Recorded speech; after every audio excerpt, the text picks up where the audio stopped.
Welcome to the Nurse Shark Academy Show, a Baxter Professional Services production. Welcome to the Nurse Shark Academy Show, where we're experts in nursing and experts in business. I'm Tina Baxter, your host. The Nurse Shark Academy Show highlights nurse business owners and others in the healthcare field who promote entrepreneurship. Today's episode is how one nurse's military career fulfilled a dream to enter forensic medicine. And today's guest, Teresa Devitt-Lynch. I started out, now this is going to age me, but I started out wanting to be Quincy. When I was in school, you start dissecting in like 8th grade. Everybody that hated dissecting wanted to be my partner because I would do it all. They didn't have to do anything. So, but we were food stamp family. We were, scrounging through the couch in the summertime looking for a quarter to go to the pool. Our very first microwave, the whole family, there was 6 of us, and we were all huddled around the microwave watching a piece of bread heat up because that was the only thing that we had. So I knew Quincy was kind of out of the picture because it was either there was no way in heck, I guess. Sorry, I'm a retired sailor. There's no way I was going to be able to afford to become Quincy. Break free and come feel the sun with the Nurse Shark Academy. Nurses, are you ready to break free from the grind and build something of your own? It's time to take your skills beyond the bedside and step into entrepreneurship. Join our free webinar, Break Free, the Nurse's Path to Entrepreneurship, where you'll learn how to shift your mindset, explore nurse-owned business ideas, and get the exact steps to launch your own business. This is your time to take control of your career and create a future you love. Seats are limited, so grab yours now. Join us at thenurssharkacademy.biz. Break free and come feel the sun with the Nurse Shark Academy. And welcome to the Nurse Shark Academy Show. I'm Tina Baxter, your host. The Nurse Shark Academy Show highlights nurse business owners and others in the healthcare field who promote entrepreneurship. We interview nurse leaders and encourage them to tell their story. My mission is for you to own your seat at the table of nurse entrepreneurship, gaining the confidence, skills, and freedom to live your life on your own terms. You will dream big and expand your consciousness as an entrepreneur. Join us and support these wonderful nurse entrepreneurs and leaders. Today's guest is Teresa Devitt-Lynch of Intrepid Forensic Healthcare Consulting in Fargo, North Dakota. Welcome to the show, Teresa. Thank you. I'm good. It's great to be here. Well, we always like to start off with the question of how you became a nurse. And so I know that will be a very interesting story. Yes. Very roundabout way to becoming a nurse. I started out, now this is going to age me, but I started out wanting to be Quincy. When I was in school, you start dissecting in like 8th grade. Everybody that hated dissecting wanted to be my partner because I would do it all. They didn't have to do anything.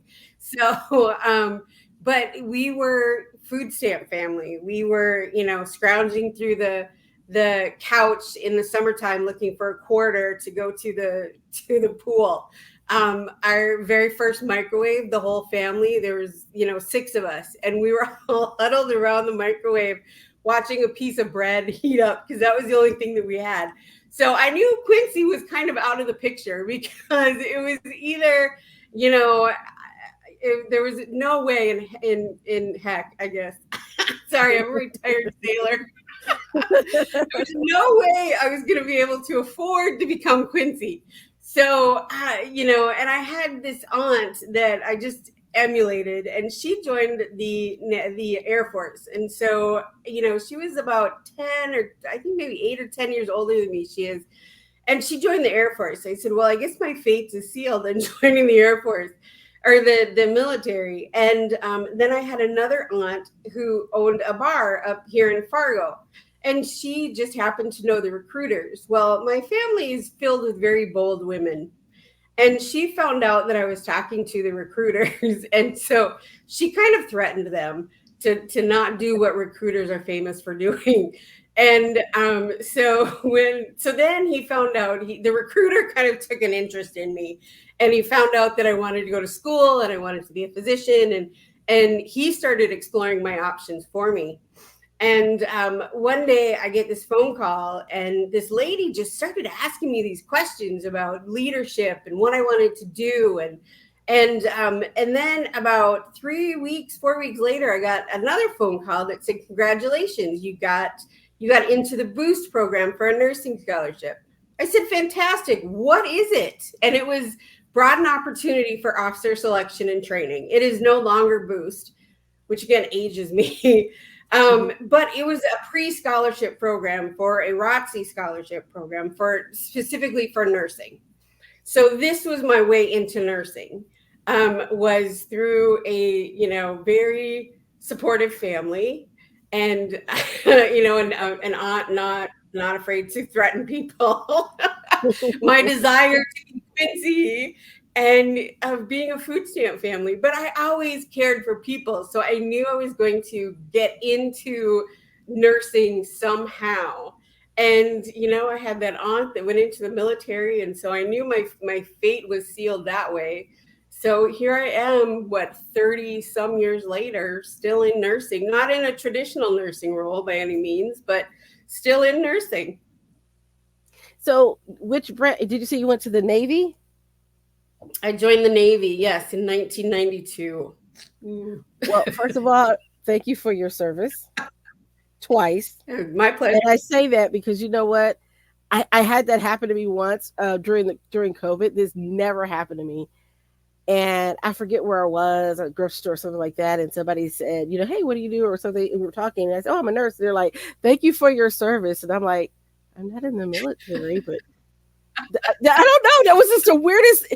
I was like, "Well, thank you." And that's happened to me a couple times. So I think COVID has made people a little bit more aware of what nurses go through. Yeah, yeah, absolutely. Yeah. That's why I say thank you twice. So, what was it like being in the military, in the Navy, and studying nursing? Because there might be some nurses out there listening, or potential nurses that want to get into it and maybe are like you, don't have the resources to get started. This may be a good way for them to get into the profession. Well, I went in very naive. First of all, you learn the difference between an enlisted and an officer. I had no clue what I was getting into, to be honest with you, because, like I said, the recruiter kind of did all of this for me, and I didn't quite understand the structure. So when you go through, once you get a scholarship, you go through, ROTC. And if it's still the same way, which military is stuck on tradition. So I'd venture to guess not a whole lot has changed. But every Tuesday we had drill. So Tuesday morning we would go and we would have to wear a uniform. And then we would drill. We would go do different, marching things or have different military classes early in the morning. And then we would do physical exercise. And then we would just carry on our day, but we had to wear a uniform all day on campus. And then, I think it was maybe our first year of clinicals. We would get out of it for clinicals. We would obviously be exempt for clinicals. Other than that, we still had to maintain going to nursing school, plus, maintain all of the ROTC requirements too. So it would be, it was kind of stressful. And again, I didn't have a lot of financial support. So I had the scholarship, which paid for the schooling, but then I still had room and board. So I was a resident assistant on top of that. And then I also cleaned houses too. So, and I cleaned some of the instructors' houses. So I wasn't too far away from campus. So I was pretty busy doing that, just trying to live, basically, just trying to feed myself. So I was very busy. I had, ROTC, I had the cleaning of the houses, and I had the RA duties, which were big of themselves too, because college students are a handful. But working in addition to school was not foreign to me, because even in high school I had at least three different jobs on top of I was in Taekwondo. I got my black belt the day before I left for boot camp because I still went through boot camp. On top of being a cheerleader, on top of being in band. I mean, so I, was used to working 3 or 4 jobs on top of the schooling that I was doing. So that kind of hustle and bustle wasn't foreign to me. But then, once you get out, you're not only are you a nurse, but you are an officer in the military. So there are restrictions. Like obviously, if the ship is going down and the captain is incapable, I'm not driving the ship. Somebody else is driving the ship. But I'm still an officer and have the respect that goes with that. But so being a limited officer, there's some limitations, but we still get the respect of an officer. So, but it was good. I really enjoyed my time in the military. You learn a respect for the corpsmen, which would be the equivalent of LPNs, but they do way more actually than what an LPN does. And they're the ones that are actually on the front lines with the Marines. Nurses don't go on front lines with the Marines. That's Navy corpsmen that do not have as much training, but yet can do more than a nurse. Actually, it's kind of a little bit of a role reversal. They don't have as much formal training, but they have a lot more practical training. So they're the ones that are on the front lines. They're kind of like you learn, EMTs, maybe. huh? Like EMTs, maybe. Yes. Yeah. EMTs on steroids. Yeah. Yeah. Very much so. Paramedics. So they're fantastic. Fantastic. Yep. Exactly. So, but I mean, they can do, in a pinch, they can put trachs in, they can do minor surgeries if they need to. I mean, they do what they need to keep those soldiers alive. So it's a very different environment. And then, but it shapes you because you learn the camaraderie of the military. You learn the warrior ethos, the teamwork, the bureaucratic thinking, the structured thinking. And then you get out into the real world and you're like, especially I did 20 years, and there's people that do a lot more than 20 years. I have a friend of mine who has been in nearly 30 years now. So I don't know what she's going to do when she retires. She'll be like shell shocked or something. But so I got out, and about 5 years after I retired, I moved home. And I did a webinar on, sexual assault in the military and how the warrior ethos impacts how military personnel respond to sexual assault, how a victim responds to sexual assault. And my friend listened to it. She's also a nurse. We grew up together. And she said, "Oh my God, listening to you talk about the warrior ethos in that webinar just makes me understand you so much better, the way that you think and the way that you process."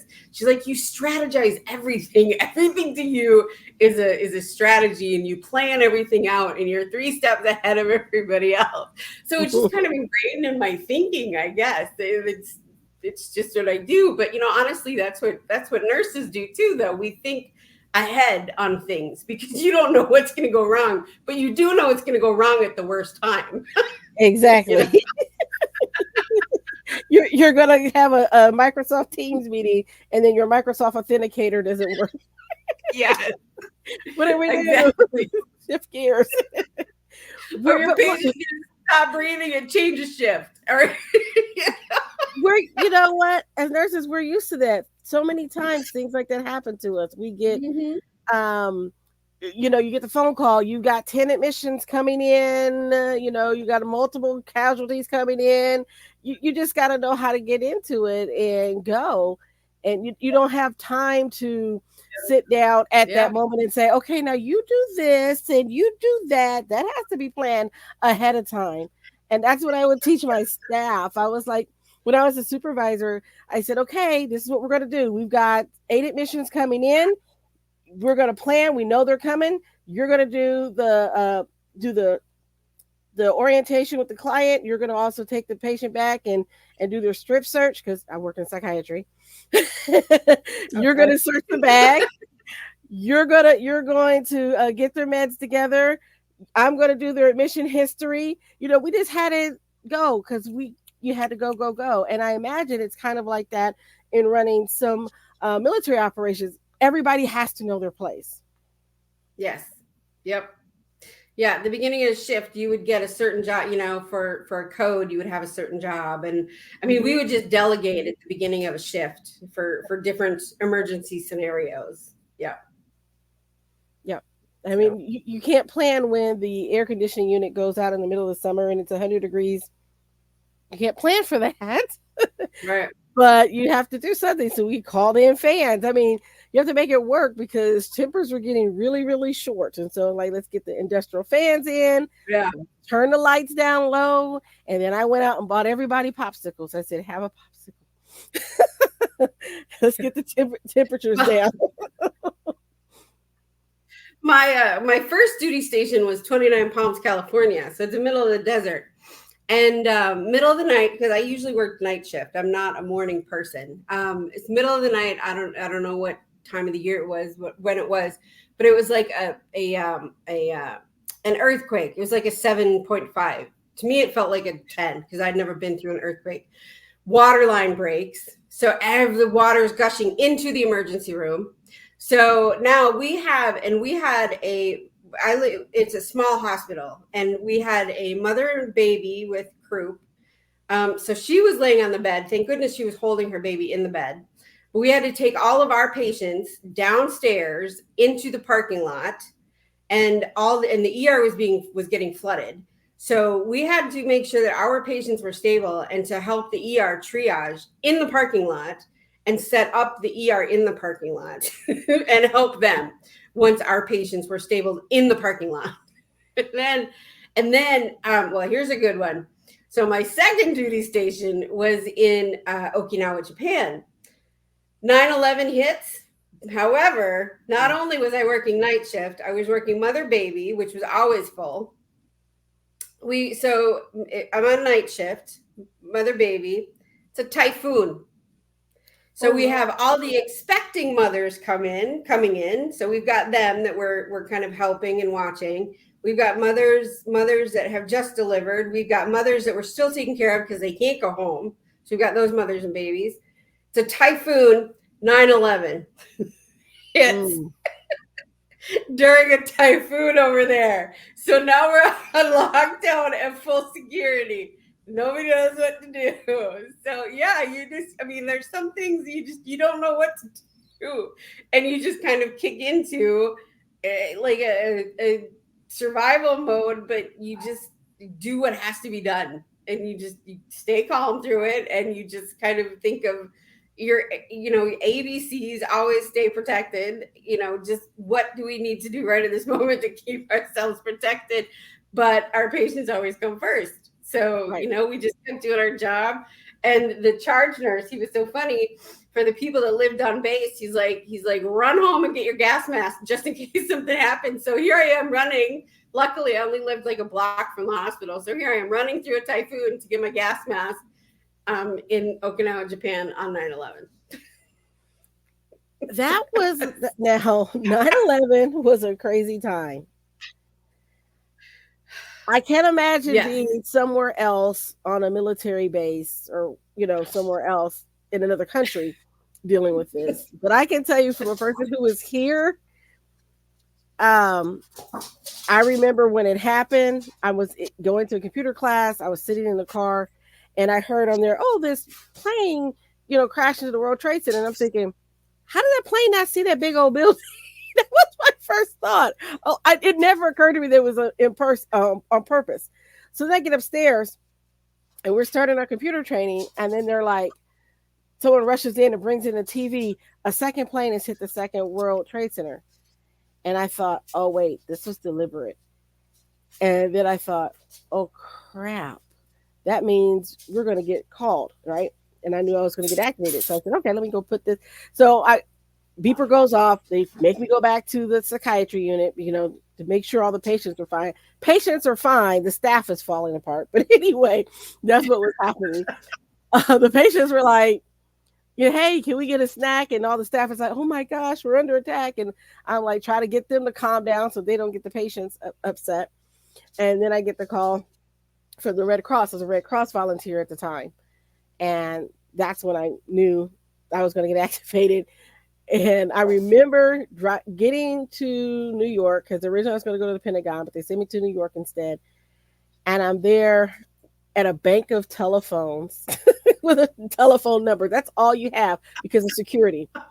And then this other lady who happened to be from Guam, I found out later, was standing next to me, coming from the Red Cross at midnight in LaGuardia. We go through the airport and all these um, um, military folks. They had the National Guard in their full riot uniform with machine guns standing there.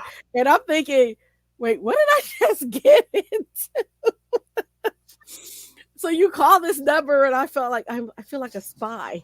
They're like, okay, this is where you need to go, and you'll report to headquarters tomorrow, and you'll get a packet of information. And I'm like, holy crap. Yeah, that's how it was. So I can imagine just a small bit of what you went through. Yeah.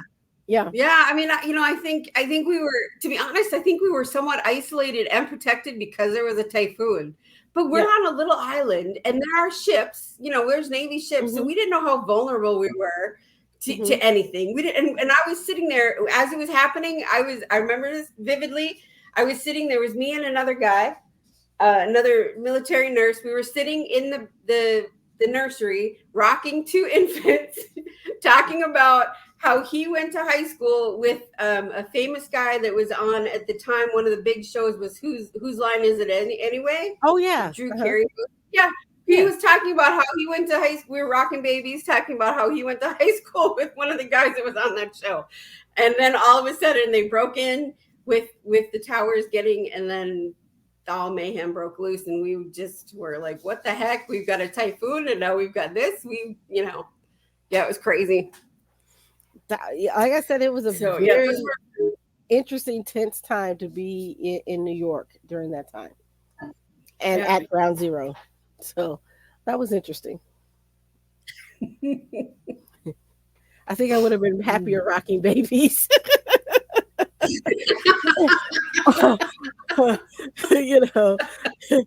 tell some people I like I said, I work in psychiatry, and I was out there for first aid, and I just think, people won't believe us as nurses, some of the things we've seen. Yeah. You can't unsee. The time I had a patient strip naked and run around. I'll never forget it. Ran around in the seclusion area around the table with a latex glove on his head that looks like the comb from a rooster, running around stark naked. And our little 70-year-old nurse is running behind him with a syringe. His laugh. I'm like, nobody would believe me that this is my night, okay?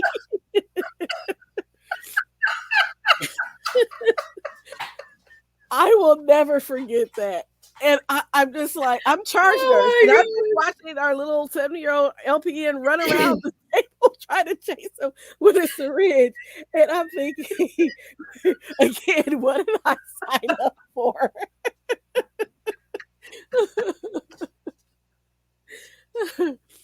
But that's interesting.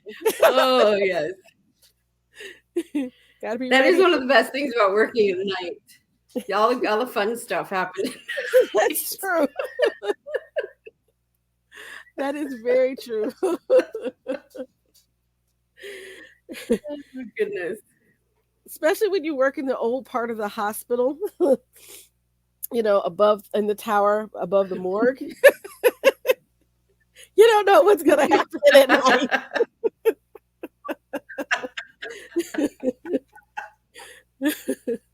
I can about imagine. Yep. Okay, so then you came back, you got out of the military, and you said you retired.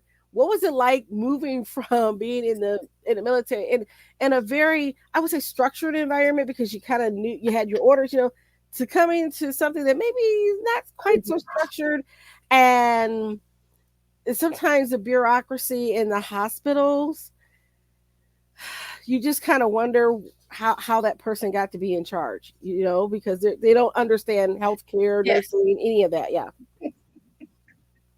Yes.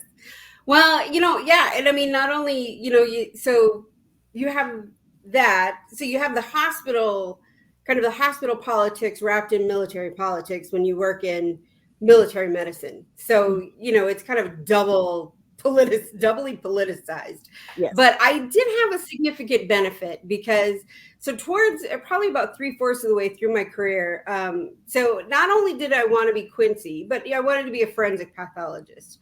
And along the way, I was very lucky throughout my career because not only did the military pay for my bachelor's degree, they also paid for my master's degree.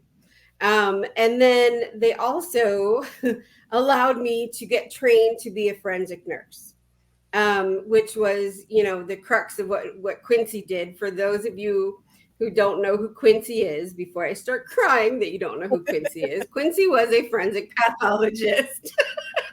Yes. He was the original Bones. Yes. He's the original Temperance Brennan. There we go. Only he was a forensic pathologist, not an anthropologist. So, yes. So he was, and that's what I wanted to do, was forensic pathology. But in 2010, there was an opportunity. I was stationed at Portsmouth Naval Hospital. There was an opportunity for me to take training in sexual assault forensic examinations. And so, of course, I jumped on it. And luckily, at that time, I had finished my master's degree a few years earlier, and that was in education and training. So I had a Monday through Friday job, and I was able to take the time to take the training. And then we have collateral duties in the military, which are extra duties that you do on your own time. You don't get paid back for them. You don't get, extra time off or anything for them. They're just extra duties you do because that's what you do. So it was a collateral duty that I volunteered for. And, they say you build it, they will come. And at the time, around 2011 was when I really started doing them. And at that time, it was shortly after I was trained, the military was starting to amp up their sexual assault forensic examination programs throughout the whole military. And there was one other seasoned forensic nurse who has since become my mentor and really good friend. She was developing and implementing the program there at Portsmouth Naval Hospital. So basically, once I was trained and had 0 exams under my belt, but I went through the program, the 1-week program, well, I was ready to go. And we started that program together. My hands-on training was 3 exams in 1 day. It was a victim and 2 suspects, all from the same case. Oh, wow. Yes. So we built it and they came. And so for 3 months, we did what was called port and starboard watch. She did the first maybe 2 nights with me because I got 3 exams done all in one shot. So 2 more exams with me, and then I was on my own. So then for the next 3 months, we did port and starboard. So she was on call for 1 week, and then I was on call for the next week until we could get a few more people trained up. And then I became the lead trainer there. So from there, I went to Sigonella, Italy. That's in Sicily, the little island off the boot of Italy.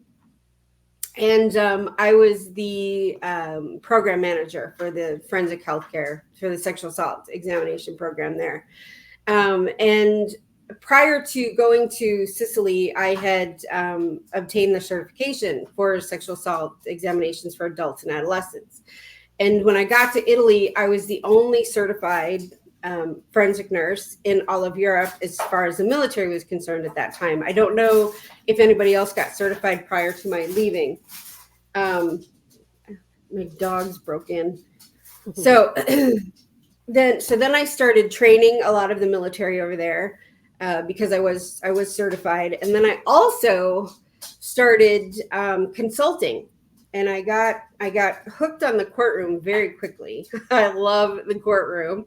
And so I was there for about 3 years. I got a lot of experience consulting because I was called for, I would venture to guess, almost every case in Europe because the phone rang. I was traveling more than I was really in Sigonella doing cases.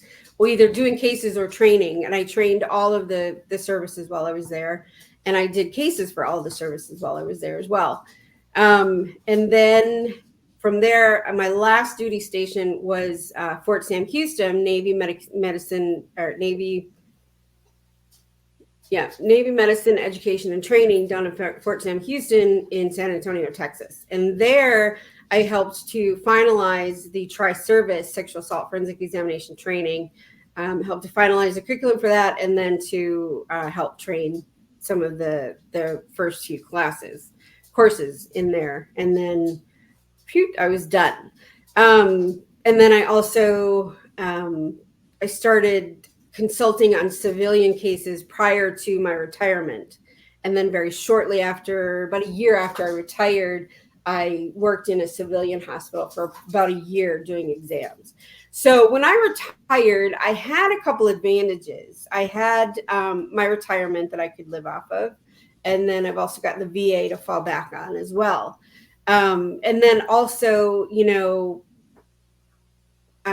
doing consulting before I retired helped a lot too with networking and building up clients. Also, I knew that I didn't want to work for anybody else when I retired. Just done with that.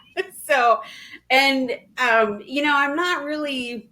I knew I was going to take a pay cut, and I knew, and I'm really not one. I mean, I can live with what I've got. I'm not one who needs a whole lot. I can live on what I have, and I'm good there. So, I don't need to make a whole lot of money. I'm not really in for that. So I'm good with whatever.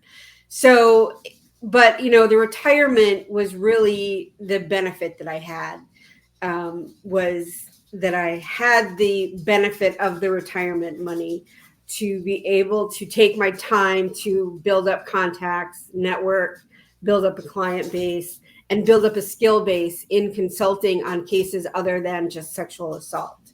So I do think that was a huge cushion for me.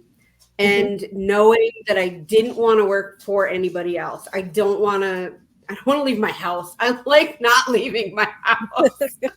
Well, considering you moved around a lot, I can understand. I do. Yes, I do travel a lot. I still travel a lot for cases and stuff. But, so I think the biggest thing was just, I do kind of still struggle with a lack of structure in places. I do still deal with state bureaucracy when it comes to payment, because some of the, public defenders that I work with, the state pays my wages. And so I still have, and I'm just going to be brutally honest, I still have some of the frustrations of red tape when it comes to those processes. And yes. There are some times where I'm like, I need to see this in writing as to why you won't pay for this, or as to why I need to show you this bill because it's not in the manual that you gave me. I'm very much a stickler like that. And so I do still kind of deal with some of that bureaucracy. But for the most part, it's very nice being able to work for myself and to have the cushion of my retirement to allow me to do this. But it was and still is sometimes kind of a shock dealing with civilians versus military persons. I won't lie. It's so lax. Like the biggest thing is the whole man bun thing. I cannot get over the man bun. It drives me. Can't do it. That is the worst. It's a good thing I don't carry a scissor with me, especially lawyers with man buns. I just want to cut them off. Just want to get them right off. You know what? It's kind of like me having worked in a Catholic hospital for a long time and then going to a public hospital, like the state-funded public hospital. I bet. And I'm like seeing fist fights break out among staff. I'm like, what is going on here? I'm thinking the sisters would have you in the corner, And I'm just like, I am in another world. So I kind of understand. that culture shock when you come from a stricter environment to something that's a little bit more loose and lax Yeah. and anything goes. I mean, it was just interesting to watch it. I mean, doctors would just walk by like nothing was happening. I'm like, don't you just see these two people cussing and all right. Oh my goodness, that And is their staff. That's what was killing me. Your staff, you know. oh my goodness. Jeez. I'm Crazy. like, yeah. A lot of the nurses that trained us had, I don't know if some of them must have been ex-military or something because there was a clear chain of command. You just knew what the chain of command was, and you knew not to leapfrog over that. You'd have to follow up the chain of command, and it was just so instilled in us that now I see things happen, and I'm just like, what's going on? What's happening here? You know, Right. and it's so different for when I trained as a nurse, and I imagine when you trained as a nurse, because now it's sort of like anything goes. And we just had a story about these nurses who only been nurses for like a couple years get fired because they thought it was funny to take pictures of their patients naked, prod them, antagonize them, take pictures and share it in a group chat. Oh my gosh. And so the text, this is what I found out, the text then who were in the group chat were like, this is wrong. So they went to administration and turned them in. And of course, they get fired. Well, I found out from on another content creator that they're now possibly facing criminal charges. The judge wants to strip them of their license forever, put them in jail. Yeah. Well, if they're naked, that could be exploitation, that could be pornography distribution. I mean, there's The oldest patient was variety. 100 years old. So there's elder abuse right there. And that Yeah.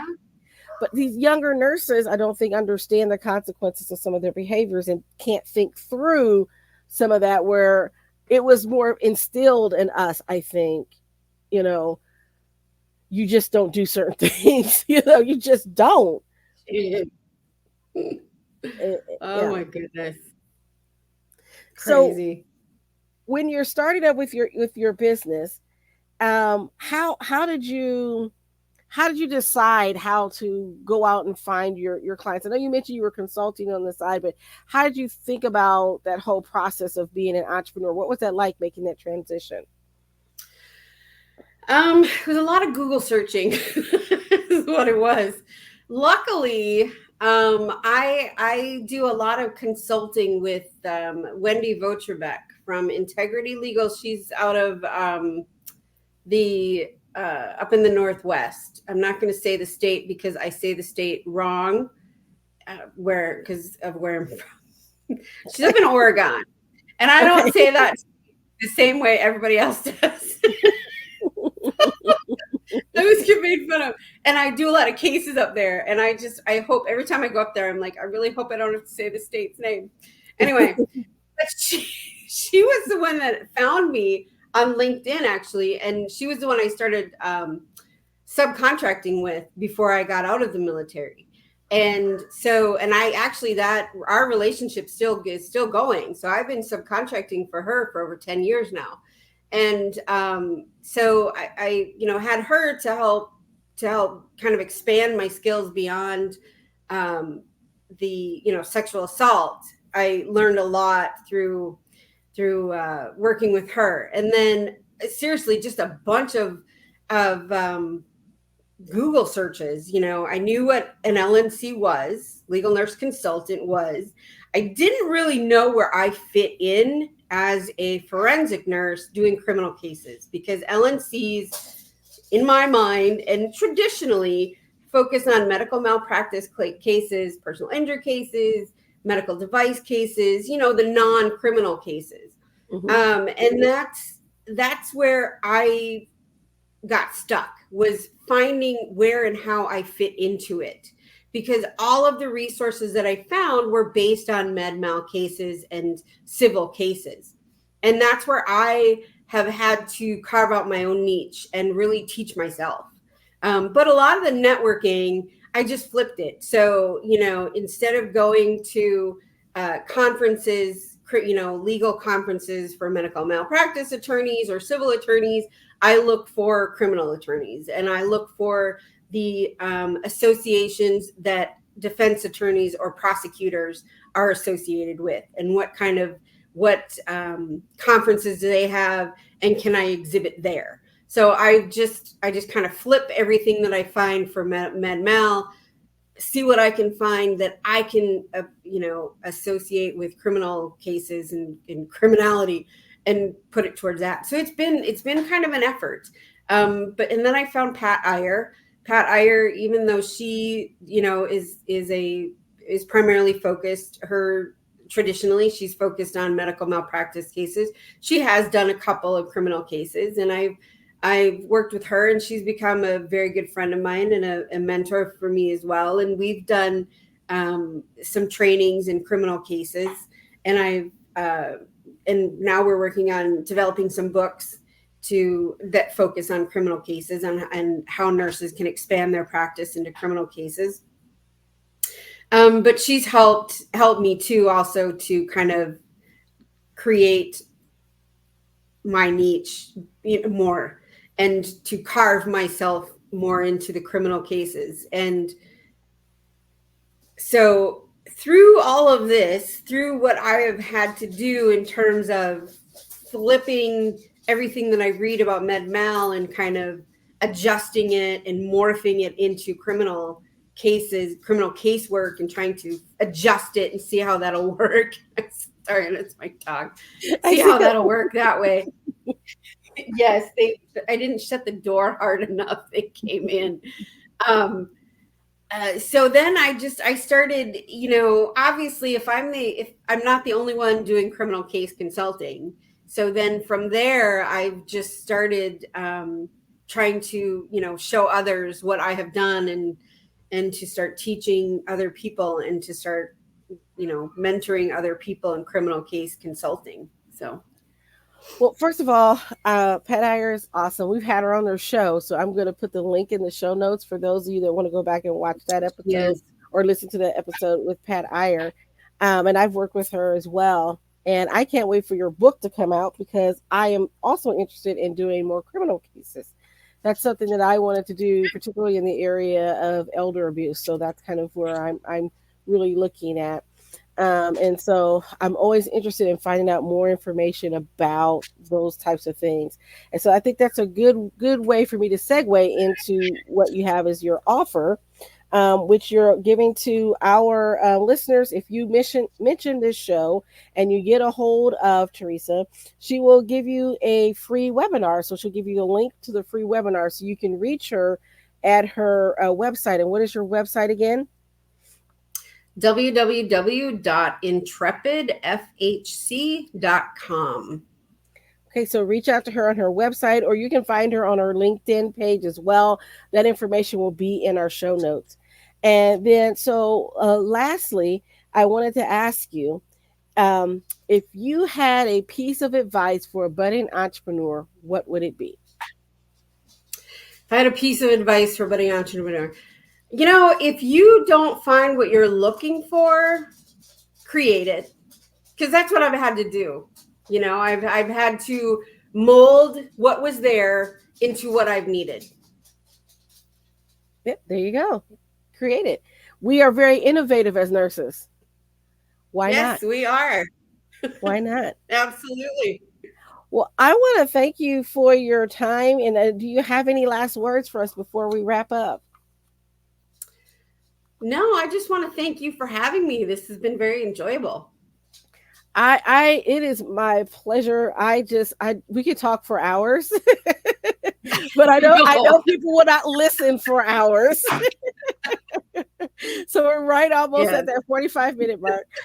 So we do need to wrap up, but I do want to thank you again for coming and just sharing with us.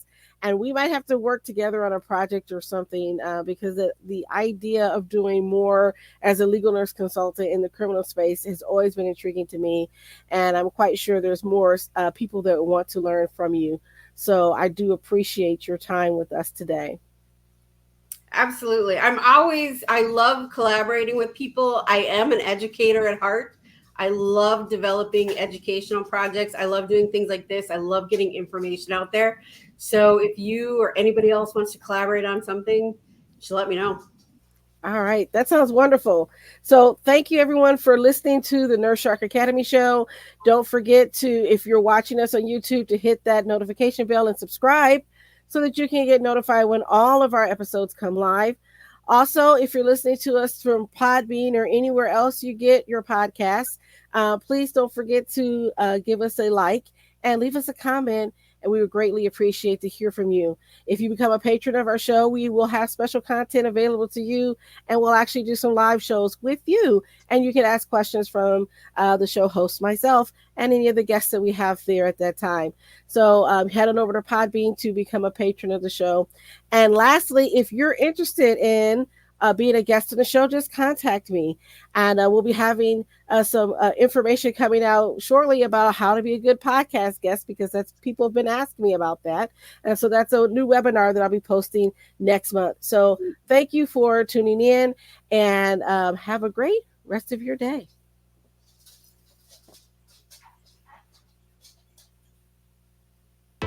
Nurses, are you ready for more? My mission is for you to own your seat at the table of nurse entrepreneurship, gaining confidence, skills, and the freedom to live your life on your own terms.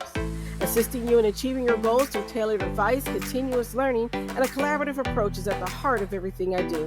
Stop being eaten alive. Come feel the sun. Be a nurse shark. Thank you for listening to the Nurse Shark Academy show wherever you get your podcasts or watching us on YouTube. Don't forget to like and subscribe, and don't forget to hit the notification bell so that you'll know when all of our episodes come out. If you want further information, you can contact us on the NurseSharkAcademy.biz.